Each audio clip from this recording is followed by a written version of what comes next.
Moreover, judging from the results, everything worked out well. Yeah, everyone gave it their all when it mattered most. It was almost like a performance. We took the stage and put on our best show. Everyone played their part, and thanks to everyone's efforts, the performance was a great success. So, would you say we're good actors too? It's such a blessing that Lesser Lord Kusanali was able to return to power at the Academia. Yes, even after being abandoned and neglected so many times, she's finally returned. Lesser Lord Kusanali once used all her power in a great disaster, which resulted in her losing all her wisdom and memories of the past. The Academia basically abandoned her because of it. This should be something everybody should remember. Huh? You look surprised. I didn't say anything wrong, did I? Wow. Because of it, Greater Granada isn't there anymore. History has changed. So has everyone's memories. No, everything you said is correct. That's good. Something wrong? Yeah, what's with that face? You knew all of this. Even if those two giants of the Academia are here, I still have to say it. Those sages really have some nerve.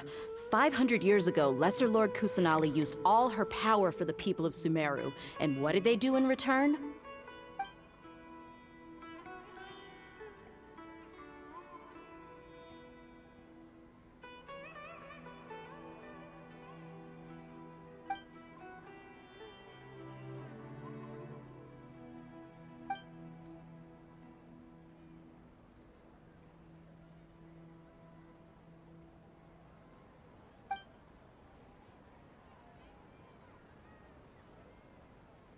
If you bite the hand that feeds you, don't act surprised when it turns into a knuckle sandwich, right, Sino? Perhaps I shouldn't say this, but their treatment of Lesser Lord Kusanali calls for a more severe punishment. You could simply tell Lesser Lord Kusanali that you wish to have Azar and his accomplices severely punished. I respect our deity's decision, and won't interfere in any way. While we're on this topic, why didn't you accept the Academia's invitation to become the Grand Sage? Are you trying to say that I'm fit to be a sage? Not at all. But every person handling the selection process has said that you are the most suitable candidate to lead the Academia right now. Why? Because he dethroned Azar from power? Could you try to put it another way? This is a good thing, yet you're making it sound like I overthrew Azar for my own personal gain. But seriously, though, I always wondered if you had some personal motives behind it. I did have my own motive, but it had nothing to do with being a sage. If the rules of our nation were suddenly cast by the wayside, then it wouldn't be long until chaos ensued. I had no intention of letting their dreams disrupt my life. By that, you mean your life working as the Academia's scribe. Precisely. Wait, is that all? So, that's the only reason why you joined us and came up with all those plans? It's reason enough. You've certainly got quite the personality. You flatter me. All right then. How about you? You've already resumed work as the General Mahamatra, right? That's right. Will you be happy with that life? It's not about being happy. There are merely a lot of things that I must do. Even so, keep your spirits up and try to be happy, okay? And try to smile more every day, just like I'm doing now. Thank you. I'll keep that in mind.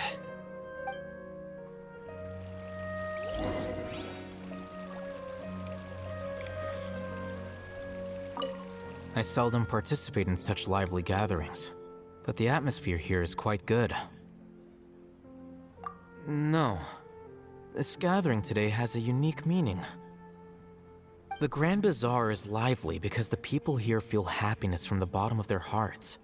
Unlike the farces at the Academia. That happiness is an emotion that'll be forever alien to those bookworms who have driven themselves insane by studying. I seem to have taken both keys when I left the house. Oh well.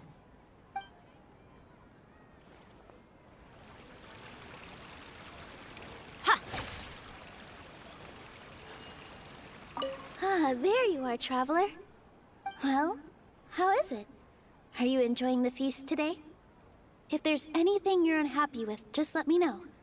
I'll be sure to... That's good. It's the first time I've ever invited so many exceptional people to one place. I was a little nervous myself. You see, every guest here is quite extraordinary. It's unbelievable that we've got everyone together here. Almost like a fairy tale. Make sure you live it up tonight. I'll be happy as long as you're enjoying yourselves. I'm honored to have her think of me this way.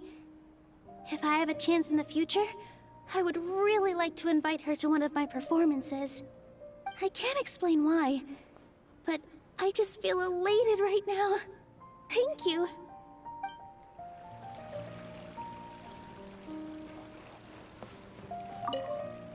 The atmosphere here is good, and everything is delicious. Yeah. I don't often come to such places, but it feels quite good. I have a lot to handle these days. Otherwise, I could show you around. There's always next time. We're friends after all. This feast is pretty good. I like it.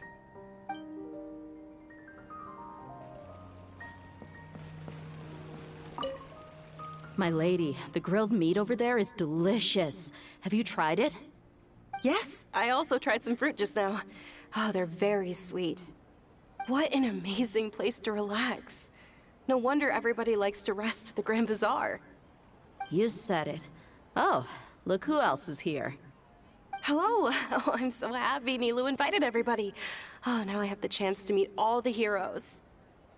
Hey, less of that polite chit-chat and more eating and drinking. The feast is about having fun, not stuffy formalities.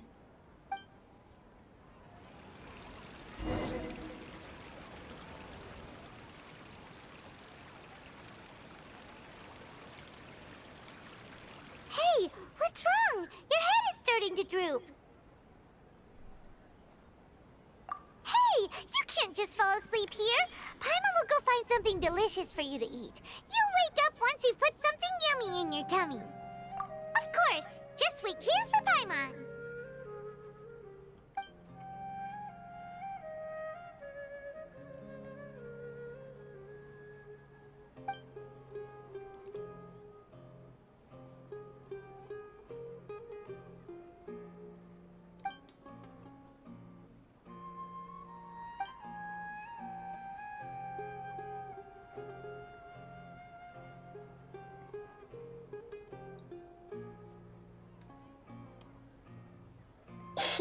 It's me.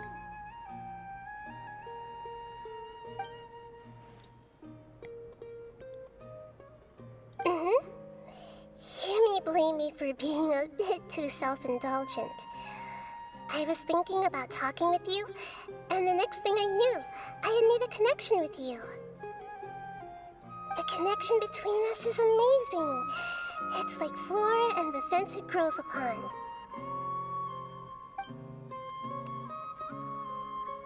I heard there's an amazing celebration feast today at the Grand Bazaar. I wanted to have a look for myself, so I snuck in.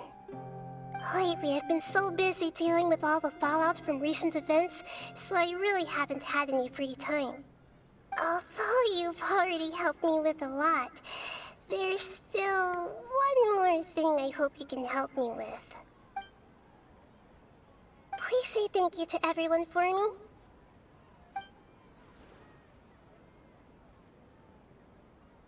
Oh, is it not convenient for you to do that for me?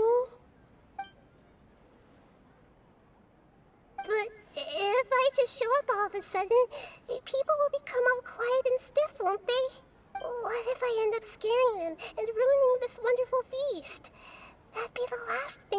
want?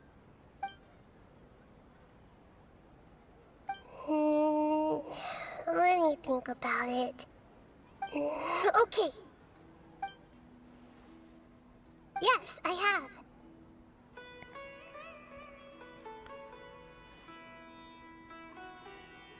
You said I should go thank everyone as myself, right? So... I've decided to borrow your body for the time being. Please don't blame me. The flora also climbs up to the fence to get closer to the sky.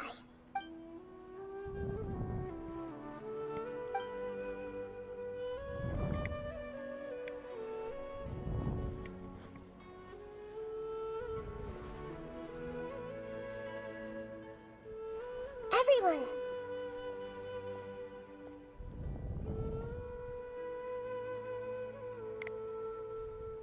Are you awake now? Paimon was just about to bring you the food. It's me. Huh? That voice. Nahida? Hold up, what's going on? I didn't expect to have a conversation with the consciousness of Lesser Lord Kusanali in the Grand Bazaar. Interesting. Is this also a part of the feast? No, of course not. Are you Lesser Lord Kusanali? Hello, Nilu. You know who I am? Yes, I already know every one of you. Nilu, Alhaitham, Sino, Dia, Paimon, and Dunyarzad.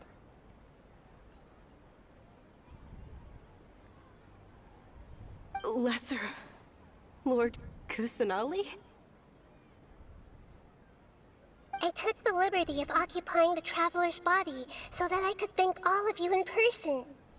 Thank you so much for rescuing me, even if that meant placing your own safety in peril and taking the risk of becoming enemies with the Academia, the sages, the doctor, the balladeer, and even the entirety of Sumeru. Without you, without any of you, I would have been in a much more difficult situation. Had you not helped me to resolve the crisis, not only I, but Sumeru and even the entirety of Tevat would have suffered great misfortune. People refer to you as the heroes who managed to rescue a god. I'm quite fond of this name. It not only explains your identities, but also bears witness to your relationship with me. Please, allow me to present to you my most sincere gratitude. Lesser Lord Kusanali, you have done so much for Sumeru, and I didn't even have a chance to do anything for you. You don't have to do this. Dunyarzad, the suffering you endured during your illness is also proof of you being with me and praying for me. Thank you. You don't need to be so ceremonious. It's always been my duty to protect you. This is how the relationship between the Academia and Dendro Archon should be. We just did what was necessary and set things back on the right path. You're an Archon, but you act so humble. You really don't need to be so polite with us. I'm honored to have been able to take part in this plan. I hoped you liked the dance I dedicated to you. Thank you, all of you. Thank you so much.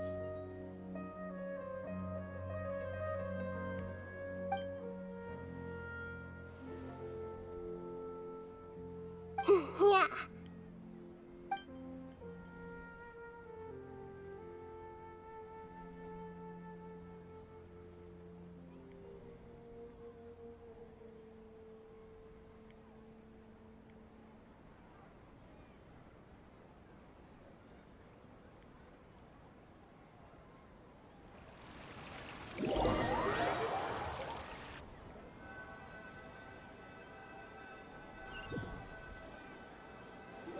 Are you awake? Did you rest well? After Nahida left, you ate a lot of food. You've become a glutton. That just means you still have a lot to learn from Master Paimon, the Sage of Gluttony. All right, since you're awake now, should we go and have a chat with Nahida? She should be in the Academia right about now. If you have any questions, now's your chance to ask.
Oh my god, there it is. Finally.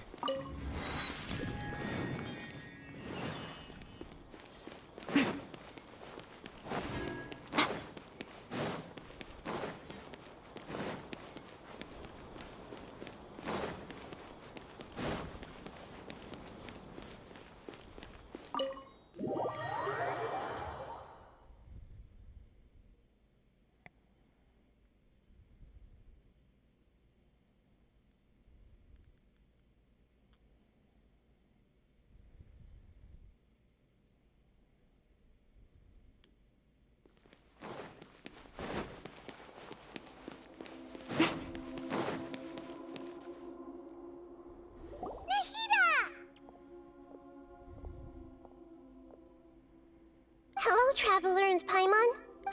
What a fantastic night. I'm still immersed in all the happiness and joy, like a candle floating on water. So are we, and that's why we're here to talk with you. Is there anything you want to know?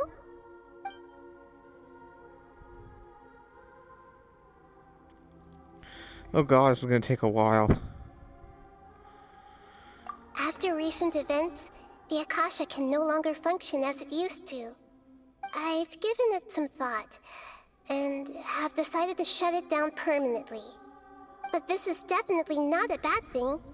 Even from the beginning, I've been planning to shut it down.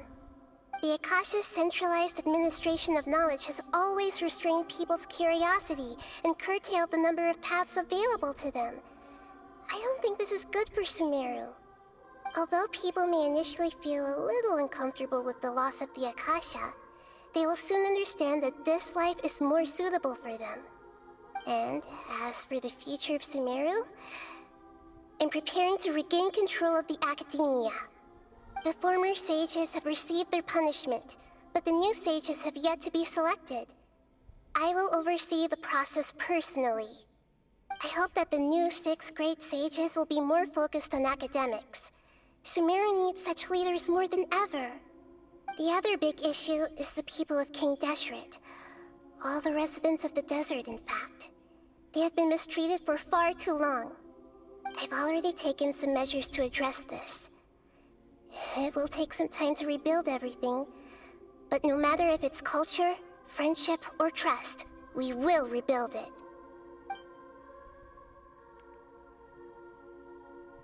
You mean, what happened after the doctor put you to sleep? Not exactly. The top-ranked Fatui Harbingers, up to number 3, possess power comparable to that of gods. I was no match for him in that kind of situation. However, in spite of the bad situation, I still managed to make a fair deal with the doctor. I'm sure you remember the entity that changed your fate, the Heavenly Principles. In fact, the Heavenly Principles has been quiet since the Conria disaster 500 years ago. I used this point as leverage against the doctor. I told him that the Heavenly Principles may be awakened if I destroy the Gnosis. Although it's just a bluff, he still fell for it. I assumed that the Heavenly Principles wouldn't just stand by and let such extensive damage to its laws take place. And as for what I exchanged for the Gnosis, the exchange served as both punishment for the doctor as well as a boon of new knowledge that I couldn't refuse as the God of Wisdom. He's still in a coma. I've hidden him like how one would hide a feather. I know you have many misgivings about him, but as someone who had become a god, he has retained a number of very useful features. Don't worry, I'll keep an eye on him and make sure he doesn't do any evil. In addition, there are still some mysteries left in him. Some things may be very clear from my perspective, but he is still yet to understand them himself. His future will be determined by fate.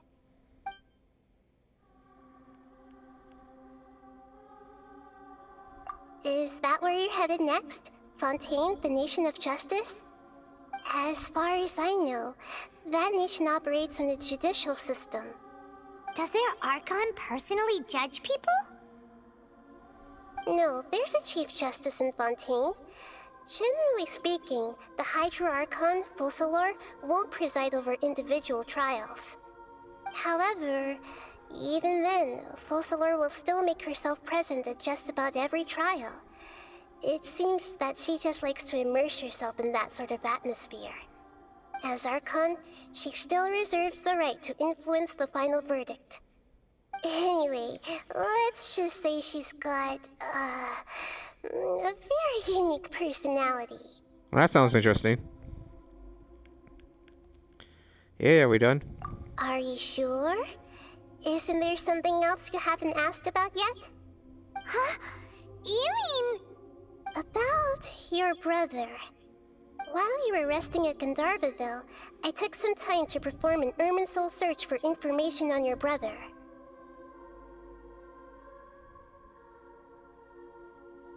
Yeah! Isn't Irminsul a repository for all the information and memories of Teyvat? So there shouldn't be anything on her or her brother. This is true in your case. Irminsul indeed does not have any information on you. However, there must be something different about your brother. Because as it turns out, the world has recorded information on him after all. What? There's only one possible explanation. He belongs to this world. What?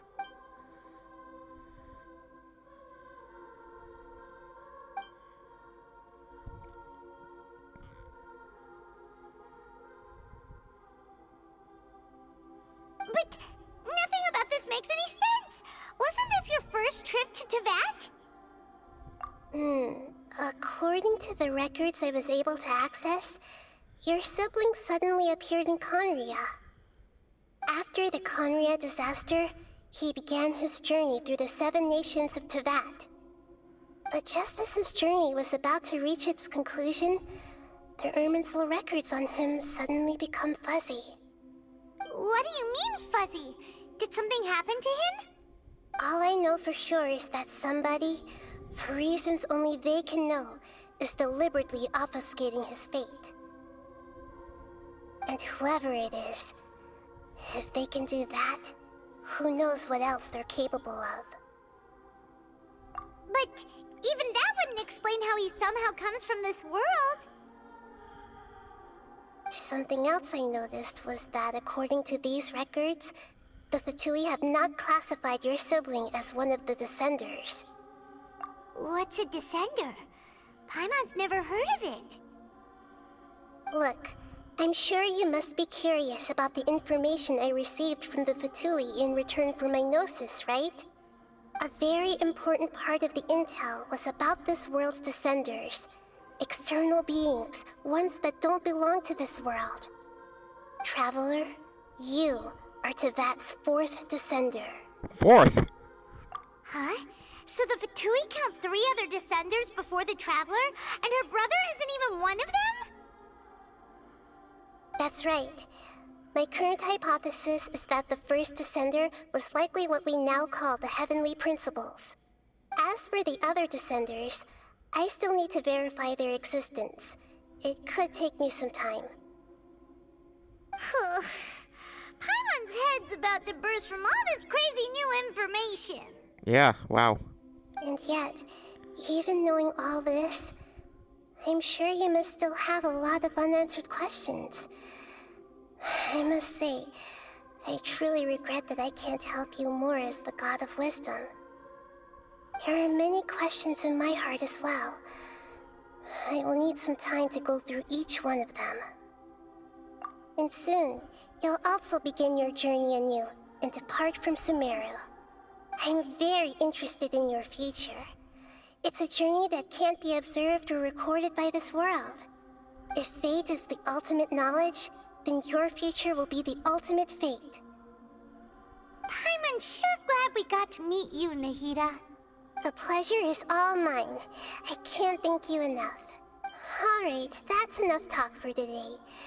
If you ever miss me, just close your eyes, and maybe I'll appear in your dreams.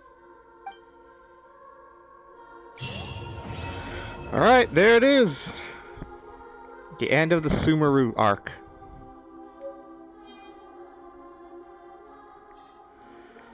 Oh man, that was actually good. The little end, the ending though, the epilogue is a little too long though.